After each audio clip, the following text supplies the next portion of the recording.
పులిచెర్ల సుబ్బారావు గారి రచన విశ్వ నారాయణరావు వధ. అధ్యాయం 10. రాత్రి 2 గంటలు దాటినా పుణేలోని ఆంగ్ల ప్రతినిధి నివాస భవనం సందడిగానే ఉంది.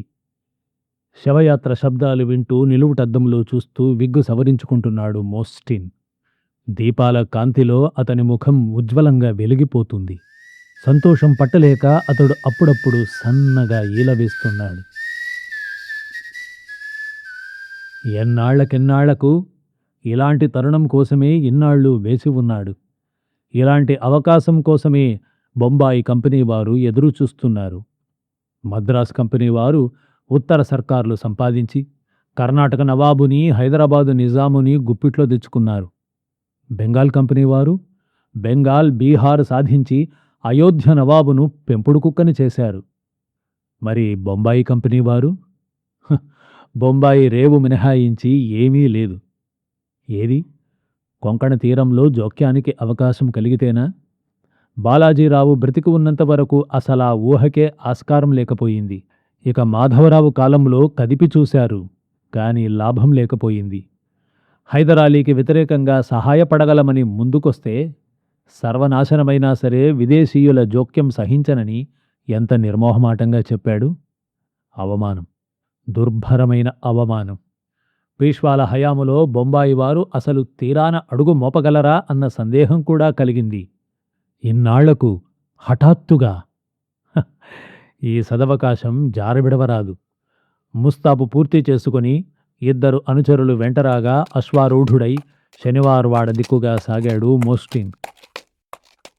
గార్డీలు మోస్టిన్ను అటకాయించలేదు. సర్కార్, అంగ్రేజీ వారి ప్రతినిధి మోస్టిన్ వస్తున్నాడు అన్నాడు తూలాజీ.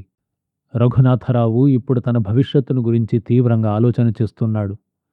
అన్న కొడుకు కళేబరం దేవిడి విడిచిపోయాక అతనిలో కొట్టుమిట్టాడుతున్న విషాదఛాయలు తొలగిపోయి స్వార్థం, సంతోషం మళ్లీ తలెత్తాయి. నమస్తే దాదాసాహెబ్ అన్నాడు మోస్టిన్ వినయంగా వంగి. రండి రండి, కూర్చోండి అన్నాడు రఘునాథరావు. తమ కుటుంబానికి వచ్చిన ఘోరమైన విపత్తును గురించి తెలుసుకుని చాలా విచారించాను. ఈ దుఃఖ సమయంలో ఇంగ్లీష్ ఈస్ట్ ఇండియా కంపెనీ వారి తరఫున నా సానుభూతిని తెలియచేస్తున్నాను. గార్డీ నాయకులంతా మోస్టిన్ వైపు కోపంతో మిర్రిమిర్రి చూశారు. అలా పలకడం సంప్రదాయం అన్న సంగతి రఘునాథరావుకు తెలుసు. అయినా అతడేమీ ప్రత్యుత్తరం ఇవ్వలేదు. దాదాసాహెబ్, మహారాష్ట్ర సామ్రాజ్యానికి కాబోయే పీష్వాగా తమరిని అభినందిస్తున్నాను. అంతేకాదు, ఈ తరుణంలో తమరు అనేక ఇబ్బందులు ఎదుర్కోవలసి రావచ్చు. అట్టి సందర్భాలలో తమకు అండదండలుగా నిలవటానికి బొంబాయిలో కంపెనీ గవర్నరు, అధికారులు కాచుకొని ఉన్నారని దయచేసి మర్చిపోకండి. రఘునాథరావు మోస్టిన్ వైపు వింతగా చూశాడు. సానుభూతి, అభినందన, అంతలోనే అభయప్రదానం. ఏమి యుక్తి ఈ తెల్లవాడిది! అయినా ఏమీ మాట్లాడక నిశ్శబ్దం పాటించాడు రఘునాథరావు. వస్తాము, సెలవిప్పించండి శ్రీమంత పంత్ ప్రధాన్ అంటూ లేచి నిల్చున్నాడు మోస్టిన్. ఆ సంబోధన విని రఘునాథరావు శరీరం గగుర్పుడిచింది. ఆనందం పుక్కెలింతలై తనూ లేచి నిలుచున్నాడు. అతనిలోని మార్పును గమనించాడు మోస్టిన్. నవ్వుతూ కరచాలన చేసి తన నివాస గృహానికి బయలుదేరాడు.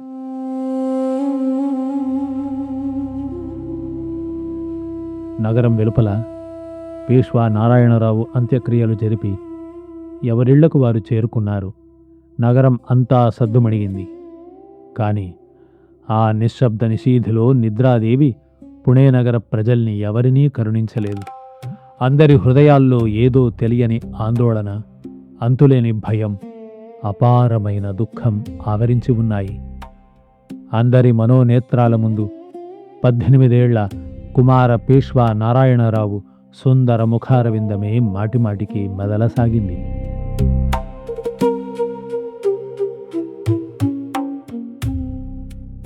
నమస్తే, నేను మీ కడప రఘోత్తమరావుని. మీతో ఒక చిన్న విజ్ఞాపనను పంచుకోవాలని భావిస్తున్నాను. ఋగ్వేద పండితులు, ధర్మశాస్త్ర నిపుణులు, మా గురువుగారు అయిన శ్రీ కె సతీషాచార్యుల వారు గత 18 సంవత్సరాలుగా వేద పాఠశాలను నిర్వహిస్తూ ఉన్నారు.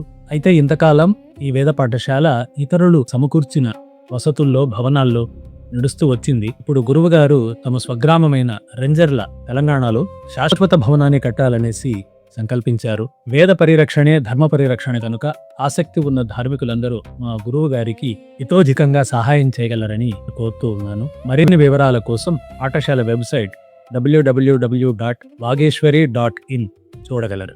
నమస్తే. అధ్యాయం 11. పేష్వా నారాయణరావు వధ జరిగిన 10వ రోజు ఉదయాన్నే హరిపంత్ ఇంటికి వచ్చాడు మాలోజీ. అప్పుడే హరిపంత్ వస్త్రధారణ పూర్తి చేసి తలపాగా చుట్టుకుంటున్నాడు. వస్తున్నారా అన్నాడు మాలోజీ. రాకపోవడం కూడానా? కన్నీళ్లు పెట్టుకున్నాడు హరిపంత్. పాపాత్ముణ్ణి. ఆనాడు మధ్యాహ్నం భోజనానికి వెళ్లకుండా శ్రీమంతుల వారితో పాటే కోఠీకి వెళ్ళి గార్డీలకు దేవిడీ మన్నా చెప్పి ఉంటే ఎంత బాగుండేది. నా నిర్లక్ష్యం వల్లనే ఇంత జరిగిపోయింది మాలోజీ. గడిచిన దానికి విచారించి ప్రయోజనం లేదు. విధివ్రాత ఎలా ఉంటే అలా జరుగుతుంది. మన కళ్ళ ముందే పుట్టిన శ్రీమంత్ వారికి అప్పుడే దినవారాలు కూడా జరిగిపోతూ ఉన్నాయి. తలుచుకుంటే ఎలాగో ఉంది. నిజమే. ఈరోజు పెద్ద కర్మకు అందరూ వస్తారంటారా? వస్తారని అనుకుంటూ ఉన్నాను. ఈ 10 రోజులు బయటకు రావడానికి కూడా మనస్సు రాలేదు. ఏమిటి విశేషాలు మాలోజీ? ఏముంది? మహాఘనత వహించిన పుత్రఘాతకులు రఘునాథ్ పంత్ ప్రధానుల వారు పరిపాలన మొదలుపెట్టారు. మంత్రులెవరు? ఉన్నాడుగా సఖారాం బాపు. అతడే మళ్ళీ కారోబార్. అంతటి ద్రోహి క్రింద పనిచేయడానికి ఆయన ఒప్పుకున్నారా? ఒప్పుకోక ఏం చేస్తారు చెప్పండి. శ్రీమంతుల వారి వంశంలో ఇక మిగిలింది దాదా ఒక్కడే కదా. పైగా రామశాస్త్రి గారు కూడా విచారణ ఫలితం తేలిందాకా దాదాయే పీష్వా కావడానికి అంగీకరించారు. ఏమిటి? రామశాస్త్రి గారు విచారణ జరుపుతున్నారా? ఎగిరి గంతేసినంత పనిచేశాడు హరిపంత్. అవును, హత్య జరిగిన మర్నాటి నుంచి విచారణ జరుగుతోంది. మంచిది. రామశాస్త్రి గారు న్యాయం తప్పరు. నేరస్తులెవరో నిర్భయంగా ప్రకటించి తగు శిక్ష విధించి తీరుతారు. సరే, ఇంతకీ సఖారాం బాపు అంత తేలిగ్గా పుత్రఘాతకుణ్ణి సేవిస్తున్నారా? లేదు, ఇంతవరకు దాదా దర్శనానికే పోలేదు. ఈ 10 రోజులు పిచ్చివాడిలాగా ఊరి వెలుపల తిరుగుతున్నాడు. మాధవరావుకు, రమాబాయికి ఇచ్చిన మాట నిలబెట్టుకోలేకపోయానని తెగ బాధపడిపోతున్నారట ఆయన. ఆహా. మరి నానా ఫర్నవీస్? రాజకీయాల జోలికి పోకుండా ఇంట్లోనే ముడుచుకుని కూర్చున్నారు. అప్పుడప్పుడు త్రయంబకరావు మామతో సంప్రదిస్తున్నారని వినికిడి. వీళ్ళందరి మాటకేం గాని. గోపీబాయమ్మ స్థితి తలిస్తే కడుపు తరుక్కుపోతోంది. వారిప్పుడు నాసిక్లోనే ఉన్నారా? అవును. పెద్ద కొడుకు విశ్వాసరావు పానిపట్టులో మరణించాడు. రెండవ కొడుకు మాధవరావు జబ్బుతో చనిపోయాడు. చివరివాడు 3వ కొడుకు గతి ఇలాగైపోయింది. ఈ వార్త వినగానే ఆమెకు పిచ్చెక్కిపోయిందట. జోలే చేతినబట్టి ఇల్లిల్లు తిరిగి భిక్షాటన చేస్తోందట పాపం. చూసారా, పుత్రశోకం ఆమెను ఏ గతికి తెచ్చిందో. ఇక చెప్పకండి మాలోజీ, వినలేను. ఇంత చేవచచ్చి ఉన్నామా? ఏం చేస్తాను చెప్పండి. ఆ నీచుడికే అన్నీ కలిసి వస్తున్నాయి. ఉత్తరాది నుంచి వచ్చిన 22 లక్షలు సంగ్రహించాడు. గార్డీలకు ఏదో కొంత ఇచ్చి వాళ్ల బెడద నుంచి బయటపడ్డాడు. ఛత్రపతి నుండి అధికారు దుస్తులు తెప్పించుకోబోతున్నాడు. ఇక అతనికి కావలసిందేముంది చెప్పండి. హరహరా, భగవంతుడు లేడు. ఉంటే ఇంత ఘోరం సహిస్తాడా? అంత ఇదైపోవద్దు. గంగాబాయి అమ్మగారు గర్భం ధరించి ఉన్నారని కరణాకరణిగా ఊరంతా చెప్పుకుంటున్నారు. అదే నిజమైతే ఈ దుర్మార్గుడి రోజులు దగ్గర పడ్డాయన్నమాటే. ఏమో, అంతా ఈశ్వరేచ్ఛ. సరే, రండి వెళదాం. హరిపంత్ ఫడ్కే, మాలోజీ ఘోర్పడే ఇద్దరూ కుమార పీష్వా కళేబరాన్ని దహనం చేసిన ప్రదేశం చేరుకున్నారు. అప్పటికే సఖారాం బాపు, నానా ఫర్నవీస్, త్రయంబకరావు మామ, గోపాలరావు పట్వర్ధన్ మున్నగు హేమీలంతా అక్కడే చేరి ఉన్నారు. అందరి ముఖాలు గంభీరంగా ఉన్నాయి. కర్మకాండ ముగిసే వరకు అందరినీ విషణ్ణత ఆవరించే ఉంది. తరువాత అందరినీ ఉద్దేశించి నానా ఫర్నవీస్ ఇలా అన్నాడు. పంత్ ప్రధాన్ మరణించిన తీరు మన అందరినీ కలతపెడుతోంది. వారు దారుణంగా హత్య చేయబడినారన్న సంగతి అందరికీ తెలిసిందే. అంతేకాదు, ఈ చావుకు కారకులెవరో కూడా అందరి మనస్సులకు తెలుసు. ప్రస్తుతం రామశాస్త్రి గారి విచారణలో ఆ వ్యక్తి దోషి అని రుజువైన పక్షంలో మనమందరం సంఘీభావంతో వానిని ఎదుర్కోవలసి ఉంది. కీర్తిశేషులైన శ్రీమంతుల వారి పవిత్రమైన ఆత్మసాక్షిగా నేరస్థుడని రుజువైన వాని పాలనను వ్యతిరేకించగలమని అందరూ ప్రమాణం చేయవలసిందిగా కోరుతున్నాను. నానా ఫర్నవేస్ మాటలు ముగియగానే సఖారాం బాపుతో సహా అక్కడ ఉన్నవారంతా ఆ విధంగానే ప్రమాణాలు చేశారు.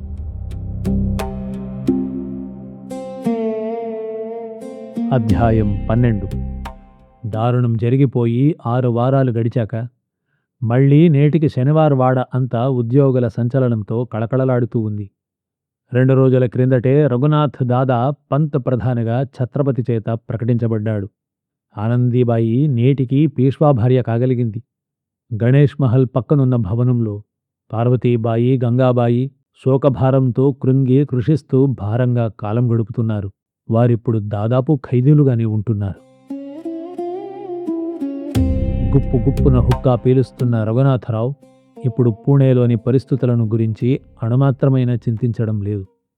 లోపల ఎంత అసంతృప్తితో అలమటిస్తున్నా బాపు, నానాలతో సహా అందరూ అతని ఆజ్ఞలు శిరసావహిస్తున్నారు. కనుక వాళ్లతో పేచీ లేదు. అతని ఆలోచనలన్నీ ఇప్పుడు నిజాం ఆలీపైన, హైదర్ ఆలీపైన కేంద్రీకరించి ఉన్నాయి. హైదరాబాద్ పాలకుడైన నిజాం ఆలీ ఖాన్ భోసలేతో కుట్ర పన్నుతూ మహారాష్ట్రంపై దాడి జరుపుతున్నాడు. హైదర్ అలీ కృష్ణా, తుంగభద్ర నదుల నడుమ ప్రదేశంలో విజృంభిస్తున్నాడు. కనుక ముందు నిజాం ఆలీని తరిమికొట్టాలి. హైదర్ ఆలీని అణిచి అతని నుండి కప్పం వసూలు చెయ్యాలి.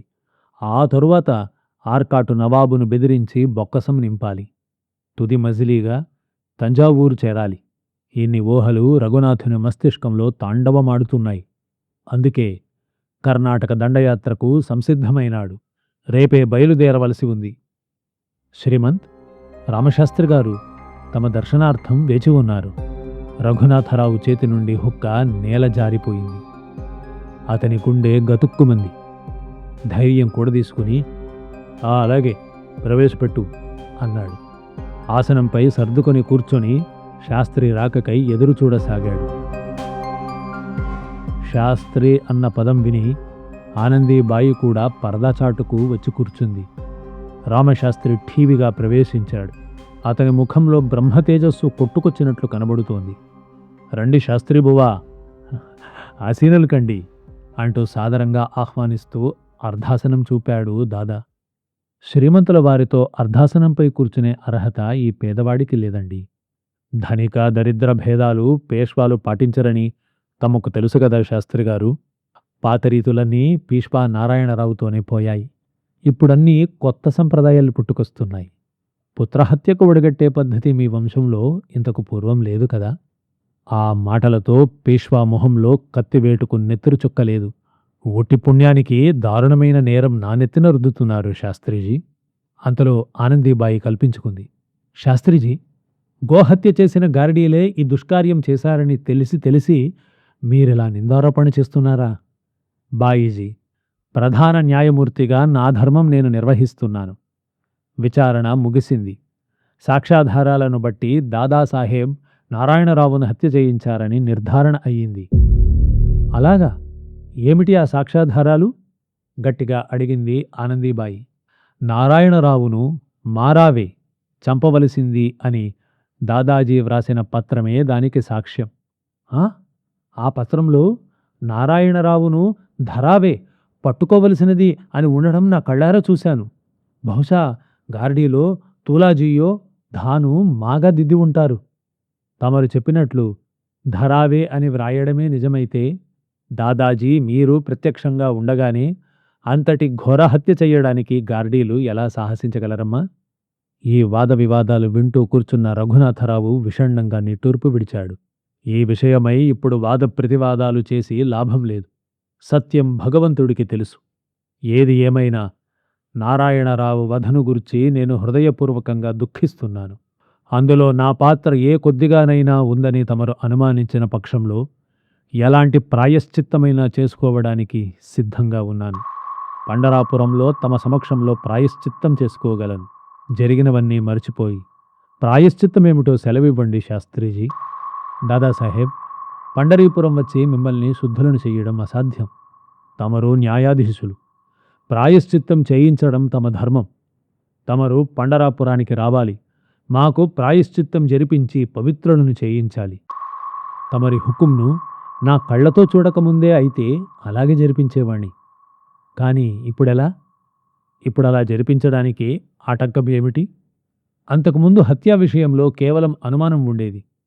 ఇప్పుడది రుజువైంది కదా దాదాసాహెబ్. గద్దెనెక్కడానికి పుత్రహత్యకు ఒడిగట్టి ఘోరమైన పాపం ఆచరించారు. ఆ పాపానికి దేహాంత ప్రాయశ్చిత్తం తప్ప మరొక మార్గం లేదు. ఆ మాటలతో రఘునాథరావు ఉలిక్కిపడ్డాడు. ఏమిటి? దేహాంత ప్రాయశ్చిత్తమా? అవును, దేహాంత ప్రాయశ్చిత్తమే, దృఢంగా పలికాడు రామశాస్త్రి. పేష్వా రఘునాథరావుకు నవనాడులు కృంగినట్లయింది. ఆనందీబాయి పరదా వెనక నుంచి వారి సముఖానికి వచ్చింది. భయం, క్రోధం ఆమె శరీరాన్ని కంపింపజేస్తూ ఉన్నాయి. ఏమిటి? దేహాంత ప్రాయశ్చిత్తమా? అంటే మావారు ఆత్మహత్య చేసుకోవాలా? శాస్త్రిగారు, బహుశా తమరు నోరు జారి ఉంటారు. బాగా ఆలోచించుకుని చెప్పండి. లేదు బాయి సాహెబా, దేహాంత ప్రాయశ్చిత్తం తప్ప మరో మార్గమే లేదు. ప్రధాన న్యాయాధీశుని కర్కశ కంఠం విని దాదా చెలించిపోయాడు. శాస్త్రిజీ, అంటే మరో మార్గమే లేదంటారా? లేదు, తప్పక ఉండి ఉంటుంది. ఆలోచించి చెప్పండి అంది ఆనందీబాయి. ముమ్మాటికే చెబుతున్నాను, లేదు లేదు లేదు. మీ వంటి పరమపాతకులను తప్పించే ఉపాయాలు ఏవి శాస్త్రకారులైన మహర్షులు చెప్పలేదు, వ్రాయలేదు. అంత కటువైన మాటలు ప్రయోగించిన రఘునాథరావుకు రామశాస్త్రిపై క్రోధం కలుగలేదు. కానీ ఆనందీబాయి క్రోధమూర్తి అయ్యింది. మహర్షులు రాయకపోవచ్చు, కానీ తమరు వేరే మార్గం వెతక్క తప్పదు. బాగా ఆలోచించుకొని జవాబు చెప్పండి. రామశాస్త్రి పెదవులపై భయంకరమైన నవ్వు మెరిసింది. మీరు ఎన్నిసార్లు అడిగినా నాది ఒక్కటే ఉత్తరం. దేహాంత ప్రాయశ్చిత్తం తప్పదమ్మా. ఎక్కడ ఉండి మాట్లాడుతున్నారో, ఏం మాట్లాడుతున్నారో ఆ సంగతి బొత్తిగా మర్చిపోయినట్లున్నారు. శ్రీమంతుల వారికి దేహాంత ప్రాయశ్చిత్తం విధించే నాలుక 1000 చీలికలవుతుంది. మీరు మా ఉద్యోగులు అన్న మాటను గుర్తుంచుకొని మరీ మాట్లాడండి. ఆనందీబాయి గొంతు వణికింది. ఆ మాటలతో రామశాస్త్రి ముఖం కందగడ్డయింది. క్రోధావేశంతో కొద్ది క్షణాలు మాట్లాడలేకపోయాడు. కాసేపటికి తన్ను తాను నిగ్రహించుకొని నిదానంగానూ స్ఫుటంగానూ సమాధానమిచ్చాడు. ఈ శనివారం వాడలోకి ప్రవేశించక పూర్వం నేను తమ ఉద్యోగిని అన్నమాట నిజమే. కానీ ఈ ఉద్యోగం నేటితో వదిలివేస్తున్నానని చెప్పడానికే ఇప్పుడు నేనిక్కడికి వచ్చాను. బాయి సాహెబా, ఈ నాలుక ఇంతకు ముందు ఎల్లప్పుడూ సత్యమే పలికింది, ఇప్పుడు సత్యాన్నే పలుకుతోంది. భవిష్యత్తులో అసత్యం పలక్కుండా తమరు శ్రమ తీసుకుని ఈ నాలుకను చీలికలు చేస్తే నేను మీకు కృతజ్ఞుణ్ణే. రఘునాథ్ దాదా, అధికార త్యాగం చేసిన రామశాస్త్రి తమకు దేహాంత ప్రాయశ్చిత్తం విధిస్తున్నాడు. సర్వాధికారులైన తమకు నిర్బంధ శిక్ష విధించగల శక్తి నాకు లేకపోవచ్చు. అయినప్పటికీ నాతో పాటు వస్తే గంగా తీరంలో తపశ్చర్యలతో ఎలా దేహాంతం సాధించవచ్చో నేర్పగలను. పుత్రఘాతకుడైన పేష్వా పాలనలో ఉన్న ఈ పుణేలో ఇక ఒక్క రోజు కూడా నేను ఉండరాదని నిశ్చయించుకున్నాను. ఇంటిల్లిపాదిని ఊరు నుంచి తరలించి నేను నిష్క్రమిస్తున్నాను. తమకిష్టమైతే గంగా తీరంలో. ఆనందీబాయి ఇక ఓర్చుకోలేకపోయింది. గంగా తీరాన తపశ్చర్య విషయం తమరు మర్చిపోండి శాస్త్రీజీ. అంతటి తీరిక మా శ్రీమంతులకు లేదు. అసలు మీరెవరు మాకు ప్రాయశ్చిత్తం విధించడానికి? మీకు గర్వం బాగా తలకెక్కింది. అహంకారంతో కళ్ళు మూసుకుపోయాయి. కనుక తమకే తపశ్చర్య ఇప్పుడు అవసరం. చీకటి కొట్టులో తమకు కపాలమోక్షం కలిగితే గాని మీ తిక్క కుదరదు. ఎవరక్కడా? తూలాజీ పవార్ గార్డీ నాయకులు నలుగురితోనూ ప్రవేశించాడు. శాస్త్రిగారు, మళ్ళీ ఓ మారు బాగా ఆలోచించుకోండి. ఏ మారుమూల కోటలోనో చీకటి కొట్టులో తడుముకుంటూ జీవితాంతం పడి ఉంటారో, లేక నారాయణరావు వధలో రఘునాథరావు గారికి ఎలాంటి సంబంధమూ లేదని నిండు కొలువులో చెబుతారు. నిర్ణయించుకోండి, ఇప్పుడే నిర్ణయించుకోండి అని హుంకరించింది ఆనందీబాయి. శ్రీమంతుల వారిని గూర్చి ఒక్క బాపనయ్య చెప్పకపోతే నష్టం ఏమిటి బాయీజీ అన్నాడు తులాజీ పవార్. హుకుం ఇవ్వండి బాయీ సాహెబా, వీడి నాలుక చీల్చిపారేస్తా అన్నాడు సుమేర్ సింగ్. ఖరక్ సింగ్ చొరకత్తి చేతబట్టి నిల్చున్నాడు. శాస్త్రి గారు, తమరిప్పుడు మా ఖైదీలు, ఇహ చెప్పండి ఏం చేయబోతున్నారు అంది ఆనందీబాయి. రామశాస్త్రి అణుమాత్రమైన తొణకలేదు, బెణకలేదు. తమ చిత్తం వచ్చినట్లు చేయవచ్చు. కావాలంటే నాలుకను చీల్చండి, లేదా చీకటి కొట్టిలో బంధించండి. ఇంకా కావాలి అంటే పేష్వా నారాయణరావును ముక్కలు ముక్కలు చేసిన కత్తులతోనే నన్ను కూడా ఖండఖండాలుగా నరికివెయ్యండి. ఏం చేసినా సరే పేష్వా నారాయణరావు వధ రఘునాథ్ దాదాయే చేయించారని, దీనికి దేహాంత ప్రాయశ్చిత్తం తప్పదని నా కొన ఊపిరి ఉన్నంత వరకు లోకానికి చాటుతూనే ఉంటాను. ఒళ్ళు తెలియని క్రోధంతో వణికిపోతూ పిచ్చిదాని వలె అరిచింది ఆనందీబాయి. ఇంకా చూస్తారేం, వీడిని బంధించండి. చీకటి గుయ్యారంలోని వీడికి దేహంత ప్రాయశ్చిత్తం జరగవలసి ఉంది.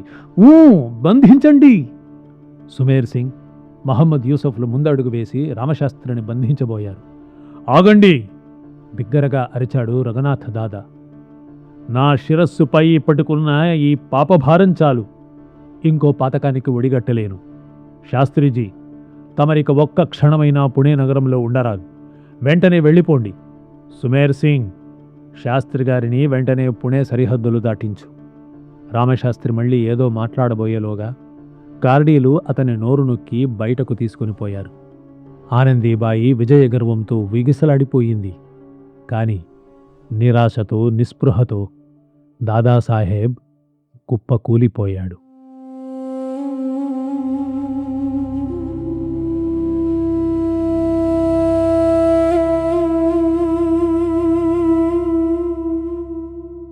అధ్యాయం 13.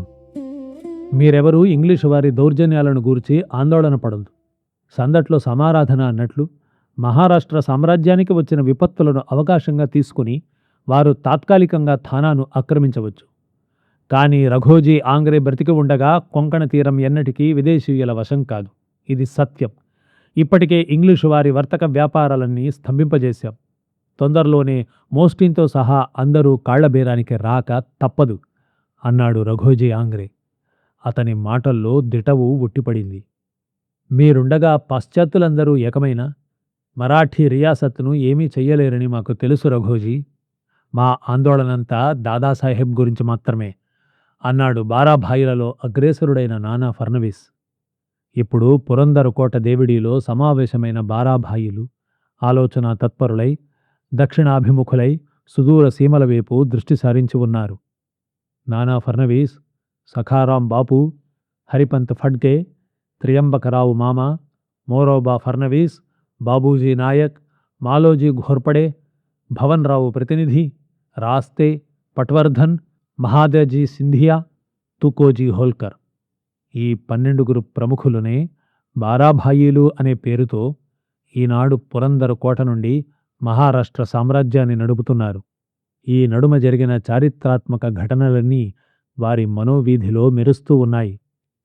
దక్షిణ దిగ్విజయ యాత్రకని వెళ్లిన రఘునాథరావు తన అధికారాన్ని సుస్థిరం చేసుకోవాలనే తలంపుతో నిజాం ఆలీఖాన్తోనూ హైదరాలీతోనూ యుద్ధ ప్రసక్తి వదిలి సంధి సంప్రదింపులు మొదలుపెట్టాడు. ఈలోగా రామశాస్త్రి తీర్పు వెలువడగానే మరాఠీ ప్రముఖులంతా దాదాకు వ్యతిరేకంగా పెద్ద విప్లవం కొనసాగించారు. గర్భవతి అయిన గంగాబాయిని ముందు జాగ్రత్త కోసం పురందర్ కోటకు తరలించారు. గంగాబాయి పేరిట బారాభాయిలు పాలన మొదలుపెట్టారు. పుత్రఘాతకుడైన రఘునాథరావు దాదాను ఎదుర్కొని బంధించగల సమర్థుని కోసం వారు ప్రస్తుతం అన్వేషణ సాగిస్తూ ఉన్నారు. బారాభాయిలలో మహద్జీ సింధియా, తూకోజీ హోల్కర్ అందుకు సమర్థులే. కానీ వీరిద్దరూ ఉత్తర హిందూస్థానంలో నెలకొని ఉన్నారు. సామ్రాజ్య రక్షణకై వారిద్దరూ అక్కడ ఉండవలసిన అగత్యం ఉంది. మహారాష్ట్రంలో ఉన్నవారిలో దాదాను నిలువరించగలిగిన వీరాధివీరుడు ఎవరు? చివరకు హరిపంత్ ఫడ్కే ఇలా పలికాడు. మనందరిలోనూ రఘునాథ్ దాదాను ఎదుర్కోవడానికి అర్హులైన వారు త్రియంబకరావు మామాజీ మాత్రమే. వారు వృద్ధులైన అసమాన వీరులన్న సంగతి అందరికీ తెలుసు. పైగా వారు పీష్వాల వియ్యంకులని అందరిలోనూ ప్రసిద్ధులు. హైదరాలీ పీచమణిచినవారు. నాలాంటి వారంతా వారికి తోడుగా ఉండగలం. ఈ సూచన బాగుంది. వారే దీనికి తగినవారు అన్నాడు గోపాలరావు పట్వర్ధన్. అందరూ ఏకగ్రీవంగా ఈ ప్రతిపాదనను అంగీకరించారు. అందరి తరఫున నానా ఫర్నవీస్ త్రయంబకరావును అర్థించాడు. మామాజీ, మా అభ్యర్థనను మన్నిస్తారని ఆశిస్తున్నాము. నానా, ఇంతకంటే సంతోషదాయకమైన కార్యం మరేముంటుంది? నా సర్వశక్తులు ఈ కార్యసాధనకే ధారపోస్తాను. మీరు నిశ్చింతగా ఉండండి. నారాయణరావు హత్యకు కారకుడైన క్షుద్రుని ఎదుర్కోవడం ప్రతి మహారాష్ట్రుని కర్తవ్యం. జీవితంలో మాకు ఇక మరి ఏ కోరిక లేదు. గంగాబాయమ్మ కడుపున ఒక మగనలుసు కాస్తే చూచి ఆనందించేదాకా బ్రతికితే చాలు. నాదో సందేహం. మామాజీ గారన్నట్లు పురుష సంతానం కలిగితే మహారాష్ట్రమంతా ధన్యమైపోతుంది. అలా కాని పక్షంలో మన అందరి గతి ఏమిటో అది కూడా ఆలోచించాలి అన్నాడు సఖారాం బాపు. నానా ఫర్నవీస్ బాపు వైపు నిశితంగా చూశాడు. ఆది నుండి సఖారాం రఘునాథుని ఎడ అభిమానం కలిగి వర్తించడం అతనికి బాగా గుర్తుంది. ప్రస్తుతం నలుగురితో పాటు నారాయణగా బారాభాయిల ప్రభుత్వంలో చేరి ప్రముఖ పాత్ర వహిస్తున్నాడు. అందుకే శకున పక్షి అని లోలోన తిట్టుకున్నాడు నాన్న. పెద్దలు, తమ నోట అటువంటి మాటలు వెలువడరాదు బాపూజీ. వంశోద్ధారకుడైన పుత్రుడు తప్పక జన్మిస్తాడు అన్నాడు నాన్న దృఢంగా. పుత్రుడు కాక పుత్రిక అయితే మన కర్తవ్యం ఏమిటి అని సఖారాం మళ్లీ రెట్టించాడు. కర్మకాలి అలా జరిగినప్పటికీ రఘునాథరావు మాత్రం పేష్వాగా కొనసాగడానికి వీలు లేదు. దాదాజీ పేష్వా కారాదనే మా అందరి కోరిక కూడా. కానీ ప్రత్యామ్నాయంగా ముందుగానే ఎవరినైనా నిర్ణయించుకుంటే మంచిది కదా అన్నాడు మాలోజీ. శ్రీమంతుల వంశాంకురం మరొకటి లేకపోలేదు. ఉన్నాడు కదా మన ఆలీ బహద్దూర్ అన్నాడు నానా ఫర్నవీస్. పేష్వా బాజీరావు ప్రియురాలైన మస్తాని వల్ల జన్మించిన శంషేర్ బహదూర్ కొడుకే ఆలీ బహద్దూర్. శంషేర్ బహద్దూర్ పానిపట్టు వద్ద మరణించాడు. ఆలీ బహద్దూర్ తన తాతగారి వంశాన్ని భక్తి శ్రద్ధలతో సేవిస్తూ అనేక యుద్ధాల్లో పాల్గొని ఆరితేరి ఉన్నాడు.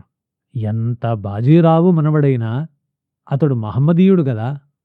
అతడా హిందూ పద్పద్ షాహీని స్థాపించేది అన్నాడు సఖారాం బాపు. హిందూ పద్పద్ షాహీ ప్రయత్నాలు పానిపట్టులోనే అంతరించాయి.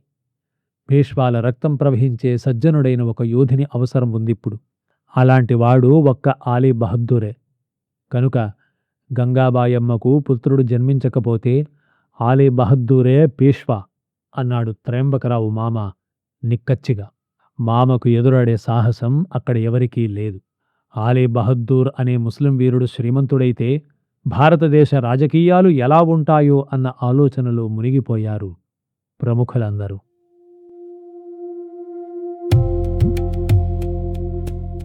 ఈ లఘుచిత్రం మీకు నచ్చినట్లయితే, ఇందులోని అంశాలు ముఖ్యమైనవి అని మీకు అనిపిస్తే దయచేసి ఇతరులతో పంచుకోండి. ఘనమైన మన సాంస్కృతిక చారిత్రక సంపదను కాపాడుకునే యజ్ఞంలో మాకు సహకరించండి. ధన్యవాదాలు.